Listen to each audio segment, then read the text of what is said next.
আমি কাটাতে চলেছি আগামী 7টা দিন 20,000 পাউন্ড মাটির নিচে। এটা এখনো পর্যন্ত আমার করা সব থেকে ভয়ানক জিনিস। ঠিক আছে, সময় হয়ে গেছে, আমাকে জীবন্ত কবর দাও। ও, এটা তো ভয়ানক। এটা খুব ভয়ঙ্কর হতে চলেছে। এটা বেশিরভাগ মানুষের দুঃস্বপ্ন। ও মাই গড, এই মাটি ফেলা দেখে আমার ভয় লাগছে। সাবধানে থেকো। মাটি ফেলে দাও। ও মাই গড, আমার মনে হচ্ছে ওপরটা আমাকে ধরতে হবে। আরে কফিনের ওপরটা তো কাঁপছে। আমি আগামী 7 দিনের জন্য এই কফিনের কাছে আমার জীবন সঁপে দিচ্ছি। শুধু প্রার্থনা করব হঠাৎ করে যেন এটা ভেঙে না পড়ে। এবং অবশ্যই এটা বলার কথা নয়, কিন্তু বলছি এটা 100% রিয়েল। এবং আমি সত্যি কথা বলছি, আমার ধারণাই ছিল না এটা কতটা কঠিন হতে পারে। এবং এর সাথেই চ্যালেঞ্জটা অফিসিয়ালি শুরু হয়ে গেল। এবং এখানে আমি বন্দি থাকতে চলেছি আগামী 7টা দিন। ছেলেদের আমাকে কবর দিতে এতটাই সময় লেগে গেল যে এখনই আমার টয়লেট পেয়ে গেছে, আর চ্যালেঞ্জটা সবে শুরু হয়েছে। আর তোমরা যদি জানতে চাও এখানে আমি কি করে বাথরুম করি, এই যে এইভাবে, এটা একদমই কমফোর্টেবল নয়। আগামী 7 দিনের জন্য আমার একমাত্র সম্বল হলো আমার পা। এই ব্রিফকেসে থাকা খাবার। এখানে বেসিক্যালি কিছু এমারিজ আর স্ন্যাক্স আছে। আমার পাটা অবশ হয়ে গেছে।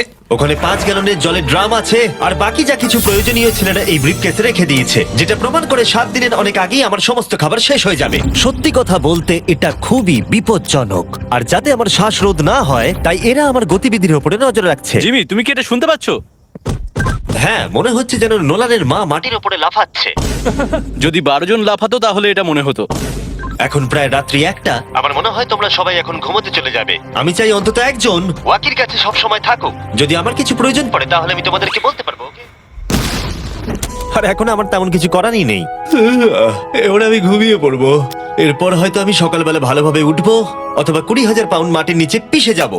আশা করবো সকালে আমি ঠিকভাবে উঠতে পারবো। ঘুম হলো এই চ্যালেঞ্জটা শেষ করার আসল চাবিকাঠি। কারণ যখন আমি ঘুমাবো আমার মাথাতেই থাকবে না যে একটা বাক্সের ভেতরে আমি বন্দি আছি। কিন্তু সেটা বেশিরভাগ সময়ই কাজই করলো না।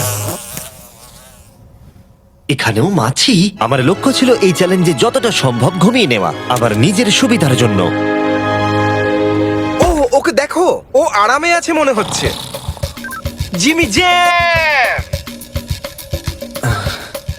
না, নোলান তোমার ফটোতে কি সব এঁকেছে? হ্যাঁ নোলান, তোমার মায়ের সেটে আসতে কত ঘন্টা সময় লাগবে? এবার তুমি মায়ের ব্যাপারে কিছু বলবে। আশা করবো উনি আমার কফিনটাকে ভেঙে ফেলবেন না। এই ভিডিওতে আমার স্ট্র্যাটেজি হলো পুরো সময়টাই ঘুমিয়ে কাটানো। ও, আমি ভুলেই গেছিলাম আমার বন্ধুরা আমাকে বিরক্ত করবে আর আমি ঘুমাতেই পারবো না। এটা খুবই বিরক্তিকর। আমি শুরু করবো আজকের দিনটা এই বড় প্যান্টটাকে শর্টসে পরিণত করে। আও, আও,